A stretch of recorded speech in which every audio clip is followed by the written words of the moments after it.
Muy buenas noches a todas, hermanas. Es un gozo poder estar juntas en oración, en aprendizaje, en conocimiento más de Dios, porque venimos realmente a eso, no a, digamos, no a enseñar, sino a conocer juntas, meditar juntas en el Evangelio, en el amor, en todo lo que ha hecho Dios por nosotras y esa instrucción que siempre seguimos recibiendo a través de su palabra.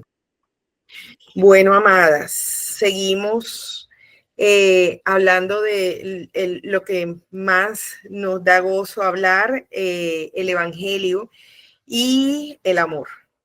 Entonces, hoy el tema que nos convoca es el Evangelio me enseña a cómo relacionarme en amor con los no creyentes.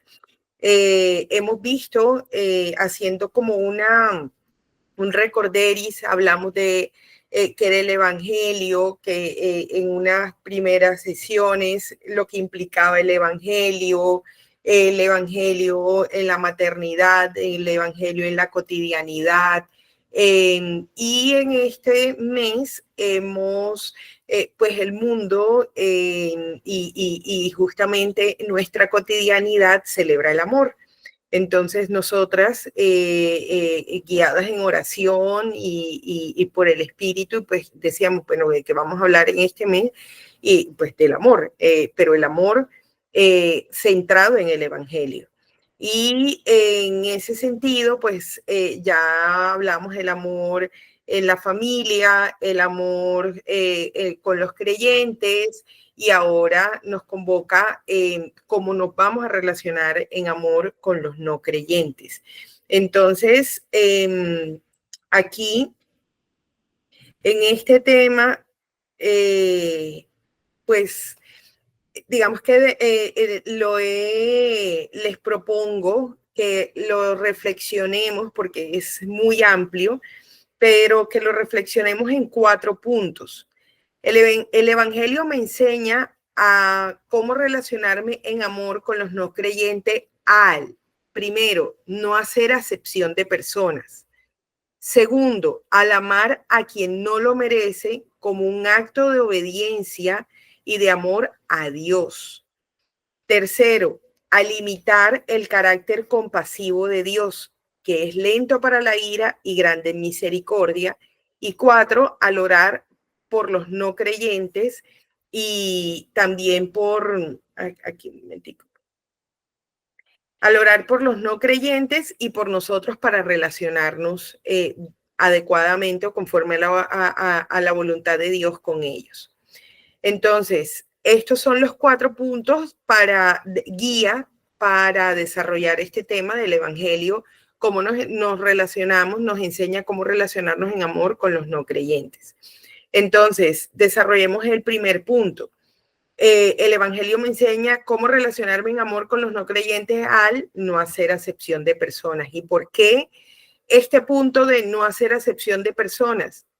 La primera respuesta, si Dios no hace acepción de personas, yo tampoco lo hago. O sea, si Dios que es soberano, no se reserva ese derecho, que es el único que tiene derecho a hacer acepción de personas, y él en su palabra nos reitera que él no hace acepción de personas, pues yo no tengo que suponer quién puede ser digno de salvación y quién no, porque recordemos que la salvación es un acto de la soberanía de Dios, de la gloria de Dios, de la voluntad de Dios, no nuestro. Entonces, no debemos suponer quién puede ser salvo, quién no puede ser salvo, sino es dejarnos guiar por la palabra, y en la palabra dice que Dios no hace excepción de personas. ¿Esto dónde lo dice? El fundamento de esta verdad está, aquí tenemos unos textos bíblicos para compartir, Hechos 10, 34, 48. Entonces Pedro, abriendo la boca, dijo, en verdad comprendo que Dios no hace acepción de personas, sino que en toda nación se agrada del que le teme y hace justicia. En Romanos 2:11 dice, porque no hay acepción de personas para con Dios. En Gálatas 2:6, pero los que tenían reputación de ser algo, lo que hayan sido en otro tiempo, nada me importa. Dios no hace acepción de personas. A mí, pues, los de reputación, nada nuevo me comunicaron. Efesios 6:9. Y vosotros, amos, haced con ellos lo mismo, dejando las amenazas, sabiendo que el Señor de ellos y vuestro está en los cielos y que para él no hay acepción de personas. Hechos 4:11 al 12. Jesús, es la piedra reprobada por vosotros los edificadores, la cual ha venido a ser cabeza del ángulo. Y en ningún otro hay salvación, porque no hay otro nombre bajo el cielo dado a los hombres en que podamos ser salvos. Entonces, aquí en la palabra nos repite el por qué Dios no hace excepción de personas y que cualquier persona, nada es imposible para Dios. Nadie es imposible para Dios. Aquella persona que tenga el carácter más rudo, que sea la persona más difícil que nosotros hayamos conocido, que uno dice definitivamente, esta persona es tremenda, o cómo llegaría esta persona a la salvación. Ese es el poder de la gracia.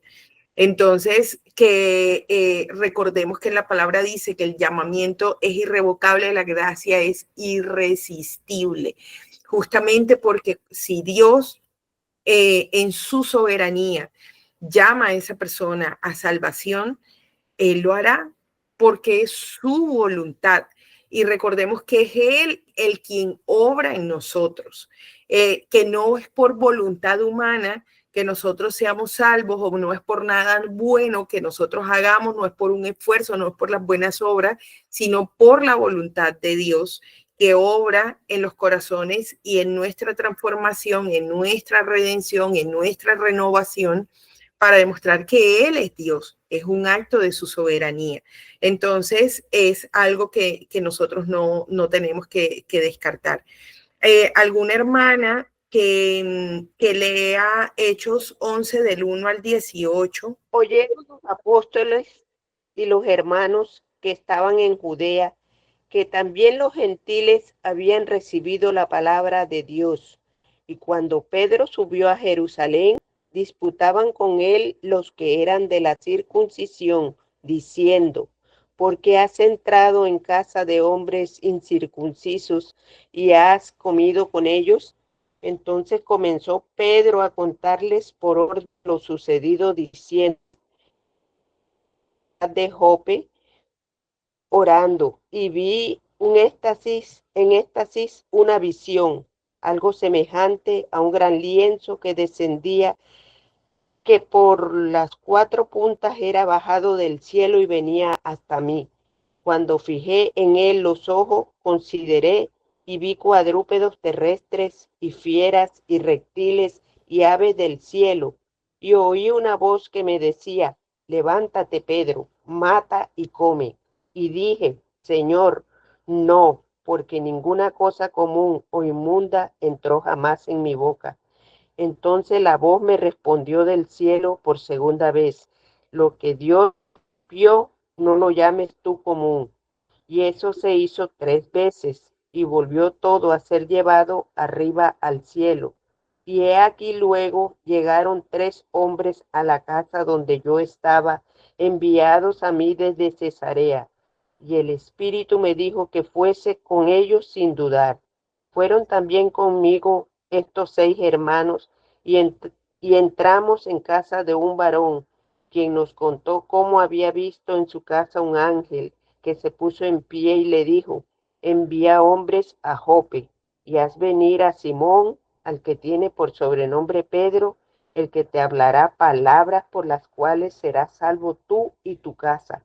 Y cuando comencé a hablar, cayó el Espíritu Santo sobre ellos también, como sobre nosotros al principio. Entonces me acordé de lo dicho por el Señor cuando dijo, Juan ciertamente bautizó en agua, mas vosotros seréis bautizados con el Espíritu Santo. Si Dios pues les concedió también el mismo don que a nosotros que hemos creído en el Señor Jesucristo, ¿quién era yo que pudiese estorbar a Dios? Entonces, oídas estas cosas, callaron y glorificaron a Dios, diciendo, de manera que también a los gentiles ha dado Dios arrepentimiento para vida. Entonces, aquí vemos y recordemos que esa fue la gran tensión, y ya lo hemos comentado acá, e incluso en nuestras cápsulas o podcasts, cuando estábamos también en Gálatas, estábamos haciendo ese recorderis de esa gran tensión que había con la iglesia primitiva y los judíos. Entonces, justamente era porque había muchas formas y todos los que estaban bajo la ley, entonces todavía estaban pensando pues en todos los rituales, en todo lo que había que hacer, en quienes podían ser salvos. Y justamente el Evangelio, Cristo lo que dijo fue realmente, no es por las obras, es por la fe en mí, es por el amor. De tal manera amó Dios al mundo que dio a su Hijo unigénito para todo aquel que cree en Él sea salvo. Entonces, y ahí es donde está la belleza del Evangelio, la belleza de esa muestra en amor, en que creyendo en Él, poniendo nuestra fe en Él, por la obra de Cristo, es que nosotros podemos ser salvos, y esta salvación ya no solamente estaba reservada solamente pues para un pueblo, sino para todos. Entonces, esa fue la gran tensión, y explicar, claro, pero señor, ¿y ahora será que puedo comer esto o no puedo comer esto? O puedo hacer esto, puedo hablar con tales personas y puedo comer con las manos sucias o con las manos limpias. El Señor dice, no, o sea, si yo lo he santificado y no es por tus fuerzas, es por el Espíritu. ¿Qué tienes que hacer tú en este versículo? Es como muy, esta palabra, Hechos 11, del 1 al 18, es como muy amplio, porque es la lucha genuina entre el legalismo, todas las formas que tengo que hacer para ganar, para santidad, y al mismo tiempo es Dios diciendo, recuerda que no es por la forma, es por la fe. Y la convicción la da el Espíritu. Entonces, si aquí nos dice qué hizo Pedro que estaba hablando en este versículo, les habló la palabra, les compartió el Evangelio. Y dice, y vino el Espíritu, y es el que dio la convicción, el que dio la verdad. Y entonces allí es cuando entendemos que no es por la obra de nosotros, que nosotros no somos los que vamos a dar la convicción, sino que estamos llamados a hablar de qué, del Evangelio, que es lo que se nos ha comisionado a compartir con los no creyentes, y orar por ellos, y el Señor hará. Lo único que nosotros sabemos por su promesa es que su palabra no sale, no regresa vacía, sino que dice que así como descienden de los cielos la lluvia y riegan la tierra y echa el agua en la semilla, y nadie ve qué pasa debajo de la tierra, cómo germina la semilla, sino que con el tiempo brota y da fruto. Así es la palabra de Dios, que cuando sale no regresa vacía, sino que va obrando en los corazones, y cuando es el tiempo del Señor, si es su voluntad, es cuando nosotros empezamos a ver esos frutos apacibles de amor, de justicia, de Dios obrando en las personas. Entonces, no es algo que nosotros, no, es que ya esa persona yo le evangelicé, y yo le digo, no, eso por ahí no es. Yo me rindo con esto, yo a nadie le vuelvo a hablar, yo no le vuelvo a hablar a mi hijo, yo no le vuelvo a hablar a mi mamá, yo no le vuelvo a hablar a mi tía, yo no le vuelvo a hablar a mi primo, yo no le vuelvo a hablar a mis amigos de esto, que siempre que le hablo del Evangelio se burlan de mí. No, estemos dispuestos a morir a nosotros mismos, eso es estar dispuesto a morir a nosotros mismos, creer en el poder de la palabra, en el obrar del Espíritu. Nosotros cumplimos la gran comisión compartir el evangelio y entender por fe que es el Espíritu de Dios el que da la convicción. Y nosotros con eso tenemos nuestro corazón tranquilo para compartir. Entonces, nos vamos al segundo punto. Entonces, el evangelio me enseña cómo relacionarme en amor con los no creyentes al amar a quien no lo merece como un acto de obediencia y de amor a Dios. Entonces, me relaciono en amor con los no creyentes porque lo que yo creo que ellos no merecen, recordemos que nosotros tampoco lo merecíamos. Por gracia de Dios hemos recibido, entonces por la gracia de Dios y merecida que hemos recibido nosotros es que damos a otros, porque para eso la recibimos, para eso somos salvos, para toda buena obra que Dios tenía preparada de antemano. Entonces, en ese acto de obediencia, nosotros decimos, sí, y nosotros tenemos en nuestros corazones, o sea, que personas difíciles, personas realmente difíciles, que nos cuesta amar. Entonces, pero ¿cómo amarlo a quien nosotros humanamente sentimos que no somos merecedores de ese amor? Entonces, amamos porque obedecemos, porque amamos a Dios. No porque si esa persona lo merece o no lo merece, es porque nosotros amamos a Dios y es un acto de obediencia orar para que Él nos dé, nos ponga ese brote de amor en nuestros corazones para poder obedecer y amar como Él ama. Entonces, ¿esto cómo se ve en la palabra? Entonces, en la palabra tenemos en Juan 14:21, leo de la Nueva Versión Internacional, ¿quién es el que me ama? El que hace suyos mis mandamientos y los obedece. Y al que me ama, mi Padre lo amará y yo también lo amaré y me manifestaré a él. Entonces, Señor, esta persona, o sea, qué pena, Señor, pero tú entiendes la lucha que yo tengo con esta persona. Pero yo te amo a ti, Padre, yo te quiero amar a ti, yo te quiero obedecer. Ayúdame a hacer tuyo el gran mandamiento que nos diste, que fue el amor. Acordémonos de un mandamiento les doy, amados los unos a los otros, como yo los he amado. Entonces, es Juan 13, 34 a 35, un mandamiento nuevo os doy, que os améis unos a otros como yo os he amado, que también os améis unos a otros. En esto conocerán todos que son mis discípulos, si tuvieres amor los unos con los otros. Aquí es general. Un mandamiento les doy, que améis los unos a otros. Entonces, aquí el Señor no está diciendo coma, asterisco, pero a estos no, pero a estos diferentes, pero sí da unas instrucciones entre las clases de amor, que ya como lo hemos visto, el amor en la familia, el amor con los creyentes, pero este mandamiento es un mandamiento universal. Esto no tiene coma, no tiene asterisco.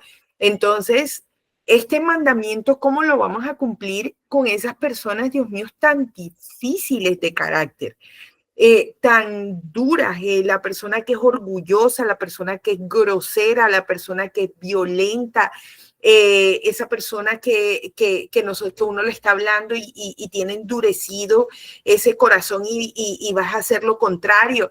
Esa persona sabe que tú tienes ese lado débil y por ahí empieza a fastidiar y a fastidiar para hacernos caer en la tentación de la ira, de la contienda, de todo lo que dice Gálatas 5, que es las obras de la carne, porque es que las obras de la carne, sí, aquellas graves que se ve, adulterio, fornicación, entonces uno dice, no, Señor, eso no, yo sé que eso por ahí no es, pero también nos dice, pero la ira, pero la contienda, pero los celos también son obras de la carne.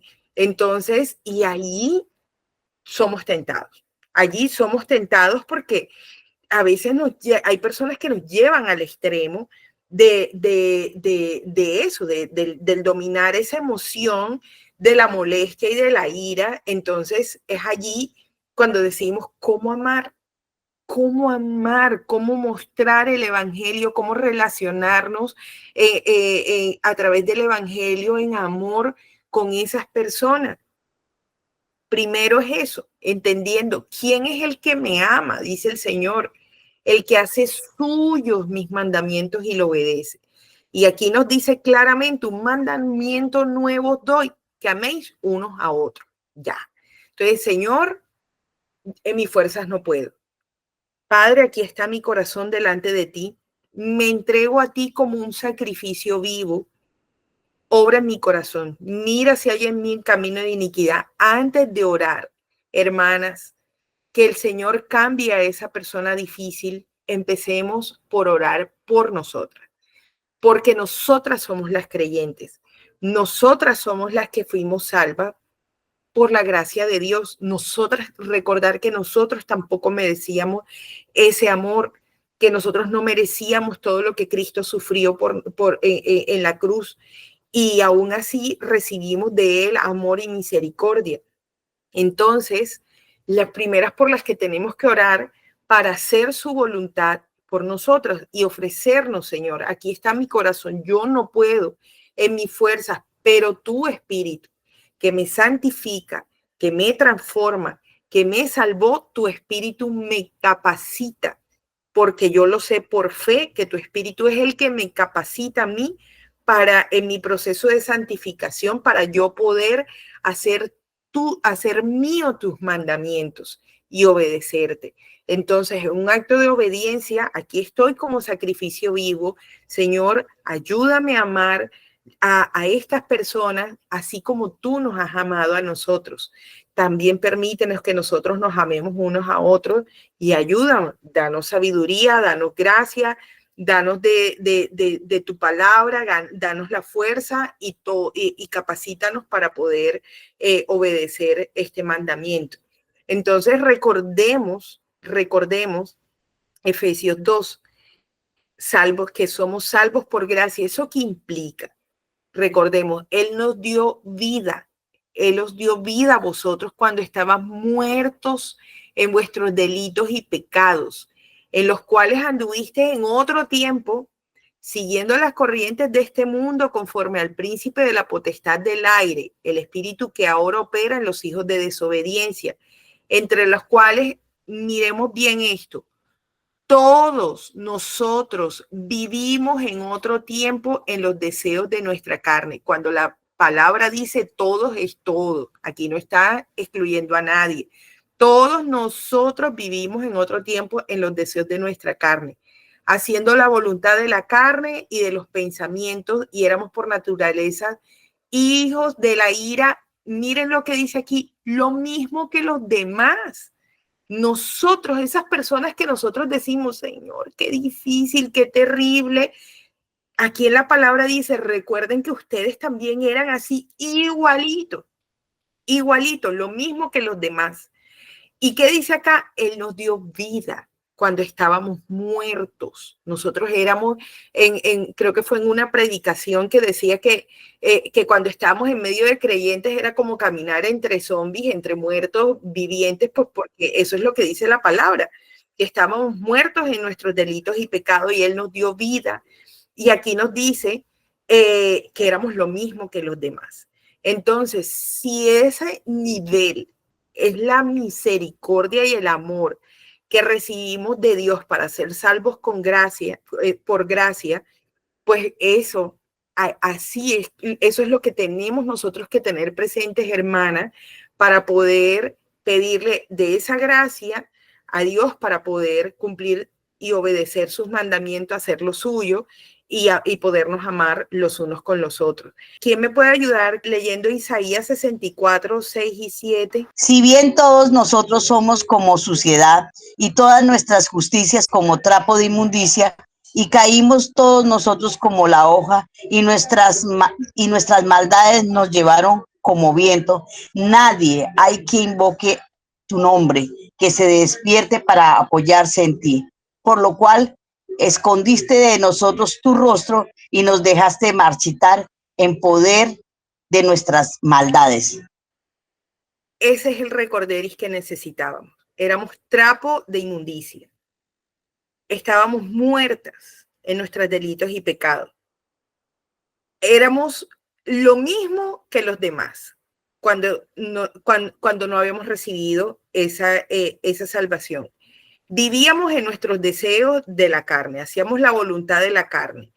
Éramos impulsivos, éramos hijos de la ira, eso éramos. Entonces, ¿a qué nos llama esto? A mirar con misericordia a esa persona, que cuando esa persona sea, no, Satanás lo use, pues porque finalmente la palabra dice que el Señor no tienta a nadie, entonces entendemos también que el enemigo también usa ese tipo de personas para que nosotros seamos tentados también en esas debilidades de las emociones y demás, pues propias también de nuestra naturaleza caída, pero ahí es donde tenemos que crecer y en fortalecer nuestro espíritu, crecer en los medios de gracia, mantener esa unión y esa dependencia y esa conciencia en el Señor y poder entender que también eso éramos nosotros. Entonces, más allá de criticar, entonces ser llamadas a misericordia, hermanas, para no ser servidoras ingratas. Recordemos la parábola del servidor ingrato, aquel que le perdonaron mucho, pero que no estaba dispuesto a perdonar a sus deudores.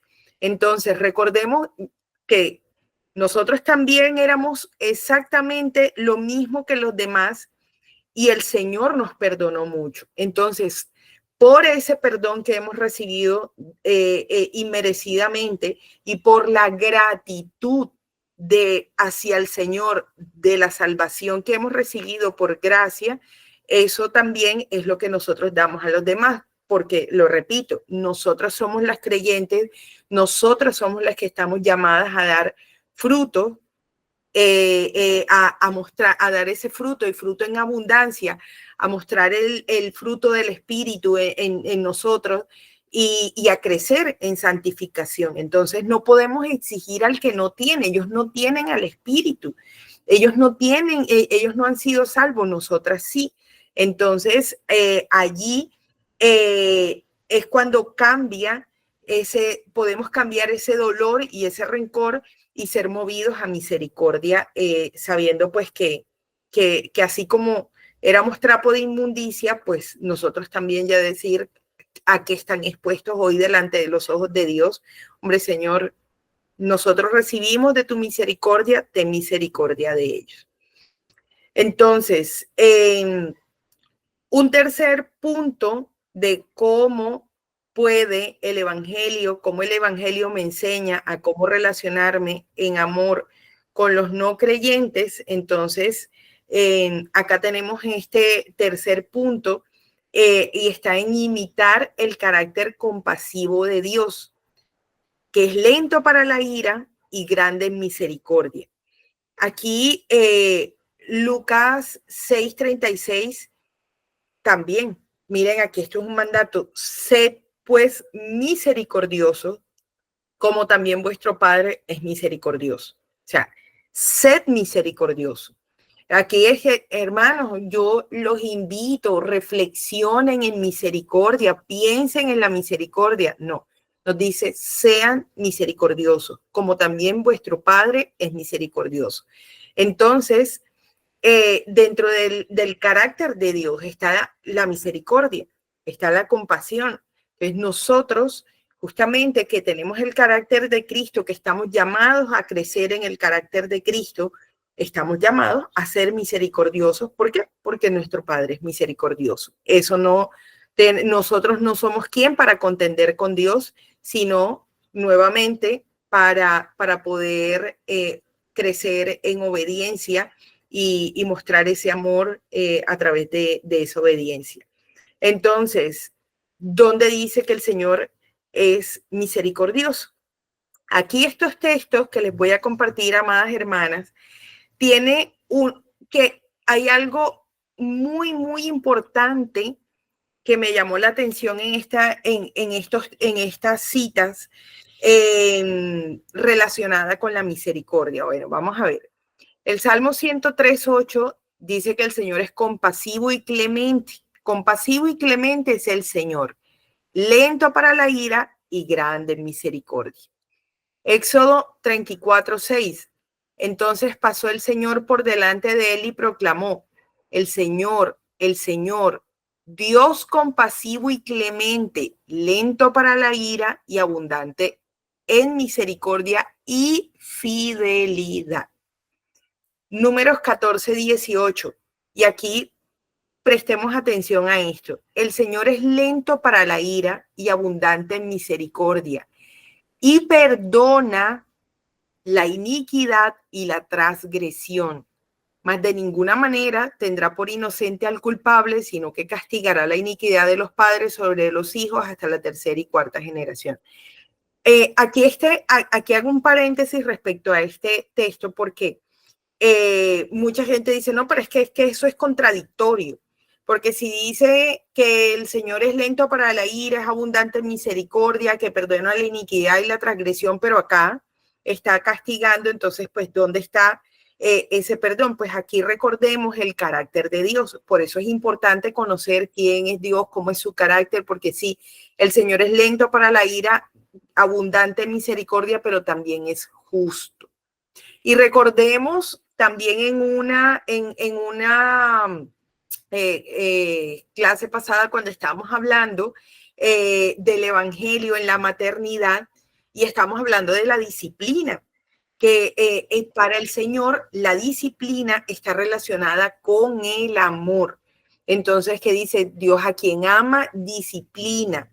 Entonces hace parte de su carácter, de lo que Él obra en nosotros. Entonces, efectivamente no nos da conforme a lo que nosotros merecemos, pero sí permite, porque Él es justo también, Él es misericordioso, pero también es justo, también permite, y además sus atributos son perfectos, están en perfecto equilibrio, de tal manera que Él no se contradice si es más misericordioso o más justo. No, sus atributos son perfectos, están en perfecta armonía, en perfecto equilibrio, de tal manera que no se contradice. Él puede ser misericordioso, puede ser perdonador, pero también es un Dios justo que hace justicia y también en su muestra de amor nos disciplina para formarnos también el carácter, porque pues si no, entonces que nosotros estaríamos como esas personas que, pues como el pueblo de Israel, o sea, perdona, pero a la nada me perdona y otra vez hago lo que quiero, me perdona y otra vez hago lo que quiero, me perdona y otra vez hago lo que quiero. El pecado tiene que tener una consecuencia y tiene que dolerme y tengo que tener esa convicción y me tengo que disciplinar para yo mirar hacia atrás y yo decir, uy, Señor, por favor, allá otra vez no me dejes regresar porque eso duele, yo prefiero estar aquí. Entonces, para que eso pueda tener ese efecto transformador en nuestra vida, se requiere también de la justicia y de la disciplina de Dios. Entonces, aquí la palabra no se contradice. Entonces, aquí, señora. Quería leer un mensaje de texto que han dejado acá las personas y la señora María Bernarda Corrales dice que en Cristo se resolvió esta aparente contradicción, hablando de la misericordia y la justicia de Dios. Ella dice que en Cristo se resolvió lo que aparentemente parece una contradicción. Amén. Así es. Diciendo amén. Así es. Sí, y es por eso, es que estamos hablando, gracias, muchas gracias porque es justamente por eso es que hablamos del Evangelio. Y por eso es que traemos a cómo relacionarnos en amor, o sea, a través del Evangelio. El Evangelio es el que nos enseña a relacionarnos en amor hacia los no creyentes, porque todo se trata de la obra de Cristo, efectivamente. No es por nosotros ni nada bueno que podamos hacer. Entonces, muy buena y muchísimas gracias por esa acotación tan importante. En Deuteronomio 4:31, pues el Señor tu Dios es Dios compasivo, no te abandonará ni te destruirá, ni olvidará el pacto que juró a tus padres. Salmo 86:5, pues tú, Señor, eres bueno y perdonador, abundante en misericordia para con todos los que te invocan. Miqueas 7:18 me encanta. ¿Qué Dios hay como tú, que perdona la iniquidad y pasa por alto la rebeldía del remanente de su heredad? No persistirá en su ira para siempre, porque se complace en la misericordia. A mí me enternece esta palabra, o sea, saber que Dios le da placer, se complace en ser misericordioso, es hermoso. Entonces es como para que nosotros dimensionemos cuando Él nos dice aquí en Lucas 36:6, 6:36, perdón, sed pues misericordiosos como también vuestro Padre es misericordioso. Y si entendemos que a Dios le da placer, se complace en la misericordia, hermanas, ¿cómo eso no nos va a mover el corazón y decir, o sea, si yo estoy siendo misericordiosa, le estoy dando placer, complacencia a nuestro Dios? Qué grande, ¿cierto? Entonces, miremos aquí algo importante que tanto en Números 14:18, en Salmos 86:5 y en Miqueas 7:18 relacionan la misericordia con el perdón. Es abundante en misericordia y perdona la iniquidad y la transgresión. Señor, tú eres bueno y eres perdonador. Eres abundante en misericordia. Que Dios hay como tú, que perdona la iniquidad y pasa por alto la rebeldía. Hermanas, esto hace nuestro Dios. Entonces, ¿quiénes somos nosotras para decir, yo voy a darle castigo hoy? No, mi esposo, es que ustedes no se imaginan cómo es mi esposo. Sí, eso está, pero es que si yo les contara lo que es él, yo le voy a cortar los servicios y le voy a dejar de hablar un mes. ¿Por qué? Además, por ahí hay una canción que dice que el odio duele menos que el olvido. Entonces yo le voy a ser indiferente. Y aquí, ¿qué nos está diciendo la palabra? Todo lo contrario. ¿Qué nos llama la palabra? A ser contraculturales. Cuando nosotros dejamos de hablarle a una persona, cuando nosotros, porque es que hay formas de agredir. No necesariamente nosotros agredimos diciéndole, reaccionando con una palabra, con una chancleta que tiremos, con un vaso que partamos, con un puñetazo que no le podemos pegar a la persona. Le pegamos a lo primero que tengamos, al pocillo, a la mesa.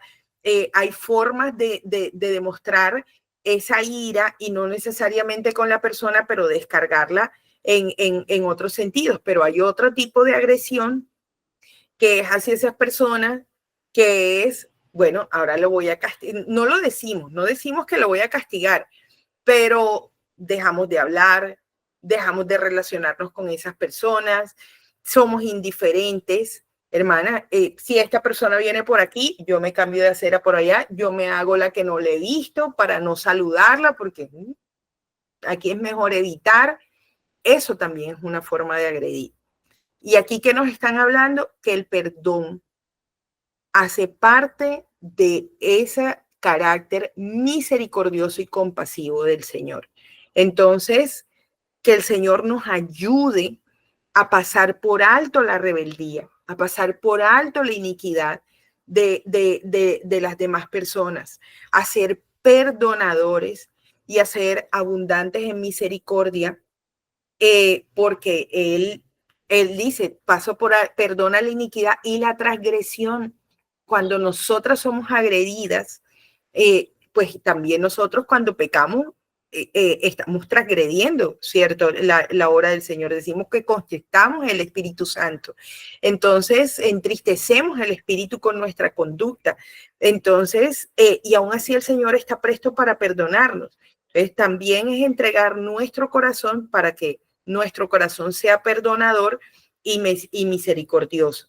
Entonces, aquí recordemos ahorita que la hermana nos ayudó con la lectura de Isaías 64 y cuando leímos Efesios 2, que recordábamos, Él nos salvó por gracia y nos dio vida cuando estábamos muertos en delitos y pecados, pero Dios, dice el versículo 4, pero Dios, que es rico en misericordia, por su gran amor con que nos amó, aun estando nosotros muertos en pecados, nos dio vida juntamente con Cristo. Por eso, por gracia sois salvos. Y juntamente con Él nos resucitó. Y asimismo nos hizo sentar en los lugares celestiales con Cristo Jesús para mostrar en los siglos venideros las abundantes riquezas de su gracia en su bondad para con nosotros en Cristo Jesús.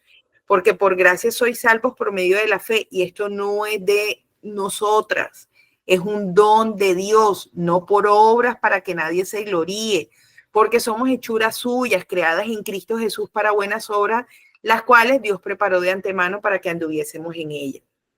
Todo esto, por las riquezas de su misericordia, fue lo que hizo Dios con nosotros cuando estábamos muertos en delitos y pecados. Entonces, esto es lo que hay que recordar. Y en Isaías 64, cuando la hermana dijo, hasta ahí, yo dije, sí, porque ahora venía este recorderi. Cuando decía, no hay quien invoque tu nombre, quien se despierte para apoyarse en ti. Tú escondiste en nosotros tu rostro, nos dejaste marchitar en nuestras maldades cuando éramos trapo de inmundicia. Dice, ahora pues, Jehová, tú eres nuestro Padre, nosotros somos barro, tú el que nos formaste. Así que obra de tus manos somos nosotros. No te enojes sobremanera, Jehová, ni tengas perpetua memoria de la iniquidad. He aquí, mira ahora, pueblo tuyo somos todos nosotros. Esta es la oración que tenemos que hacer. Señor, eso era yo, lo que yo estoy viendo en esa persona. Señor, te rogamos que tú formes también tu carácter en ellos, que nos ayudes a tener misericordia, pero también rogamos misericordia hacia ellos. No te enojes, Señor, ni tengas perpetua memoria de la iniquidad de ellos. Nosotros todos somos tu pueblo, así como oraste por gracia por nosotros, te oramos por gracia por esa persona. Cuando empezamos a orar por esas personas, yo les digo, el Espíritu obra de una manera impresionante en nuestro corazón, y cuando el Señor empieza a cambiarnos nosotros y la forma de relacionarnos con ellos empieza también a cambiar, algo pasa en ellos.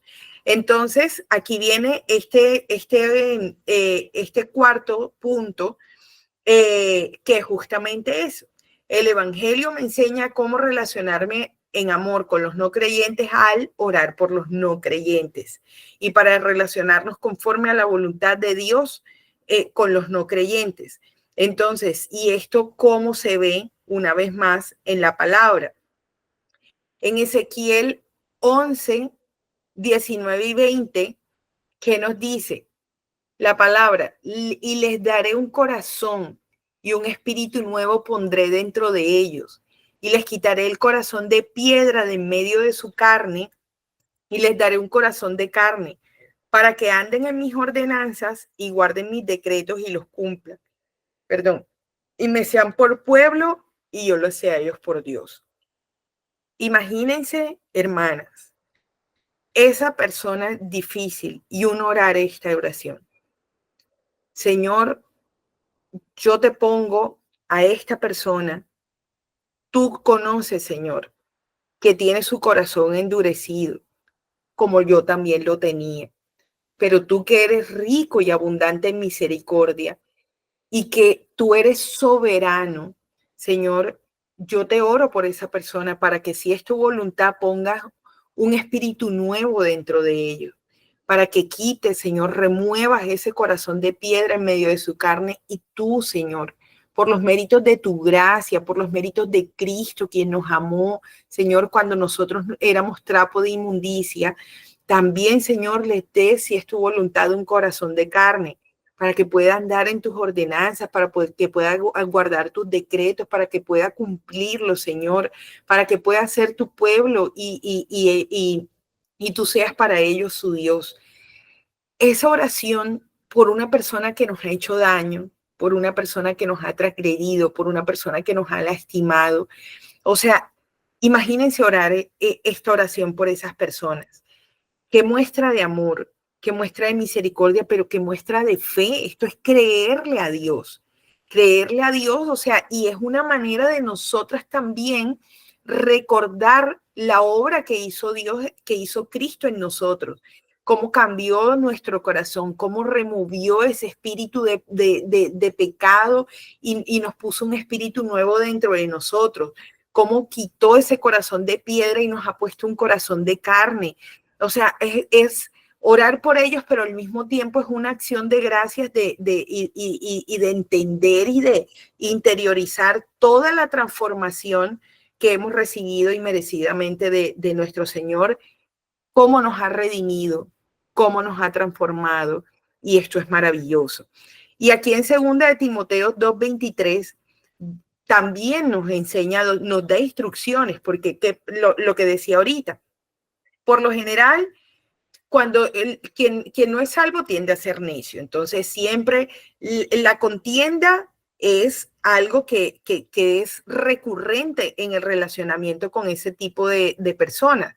Entonces, ¿pero qué nos dice acá en 2 de Timoteo 2:23? Pero desecha las cuestiones necias e insensatas.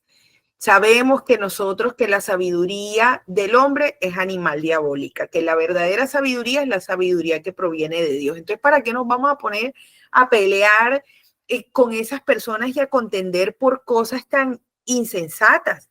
Entonces dice, es que tú desechas las cuestiones necias e insensatas sabiendo, tú sabes que eso genera contienda y sabes que la contienda es una obra de la carne, entonces evítala.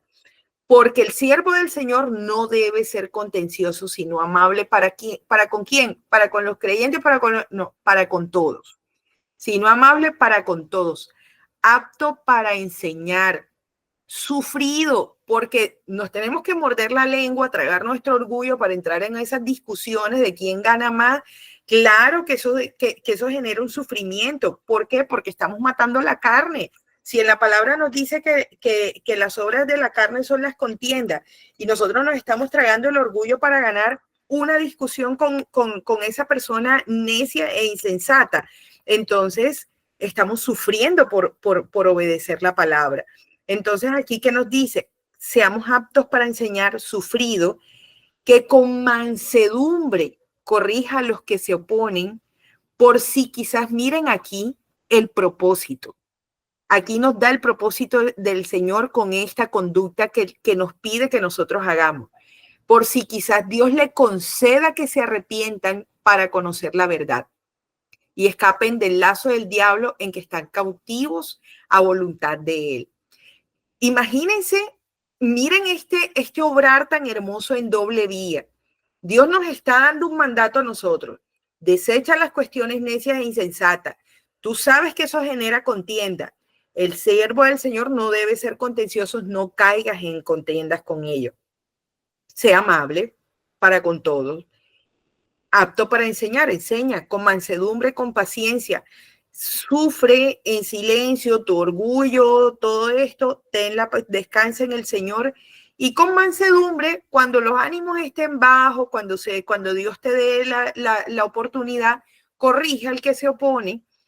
Y de aquí te da la razón por si quizás Dios le concede el arrepentimiento. Nosotros estamos obedeciendo, le estamos creyendo al Señor y ahí dice la palabra, no sabemos si el Señor ora en esa persona, en esa situación para arrepentimiento y para que conozcan la verdad. Vemos, todo se trata de Él. En esta pelea, en una contienda, en un enfrentamiento, nosotros no vamos a ganar nada. Si obedecemos la palabra, el Señor sí puede obrar y Él, una vez más, que no comparte su gloria con nadie, se puede glorificar en esas situaciones y nosotros darle gracias por eso y verlo obrar en medio de eso. Gálatas 5, 22, 23, lo que estábamos recordando, más el fruto del Espíritu es amor, gozo, paz, paciencia, benignidad, bondad, fe, mansedumbre, templanza. Contra tales cosas no hay ley. Y leo la Nueva Versión Internacional. En cambio, el fruto del Espíritu es amor, alegría, paz, paciencia, amabilidad, bondad, fidelidad, humildad y dominio propio. Entonces, a mí me gusta leer en diferentes versiones porque le amplía uno, la palabra es una, la palabra es la misma, pero nos amplía el sentido de lo que, de la palabra, en nosotros. Nos ayuda el Señor a través del Espíritu a dar el entendimiento de cómo debe ser nuestro carácter para poder, para que Él obre en nosotros y nos vaya haciendo conforme en nuestro corazón, conforme al corazón de Cristo. Entonces vemos que la humildad y el dominio propio son fruto del Espíritu, son virtudes del fruto del Espíritu. Entonces orar para que el Señor nos haga, recordemos además por qué damos el fruto, porque estamos ceñidos a Cristo. La palabra dice, o sea, fuera de mí nada puedes hacer. Yo soy la vid, ustedes son los pámpanos. Los pámpanos fuera de la vid no van a dar fruto. Si ustedes permanecen en mí, yo en ustedes, ustedes van a dar fruto. ¿Y cuál es el espíritu? El fruto del espíritu es lo que acabamos de leer. ¿Y cuál es el fruto? ¿Qué características tiene ese fruto? Es Cristo mismo. Es Él en nosotras. Entonces nosotros, que cuando nos vean a nosotros, no nos vean aquí, porque ya decimos, contra tales cosas no hay ley, no es nuestras obras, es el obrar de Cristo a través de nosotros y en nosotros para su gloria, que estamos dispuestas a morir a esa carne y a creerle por fe en esta palabra.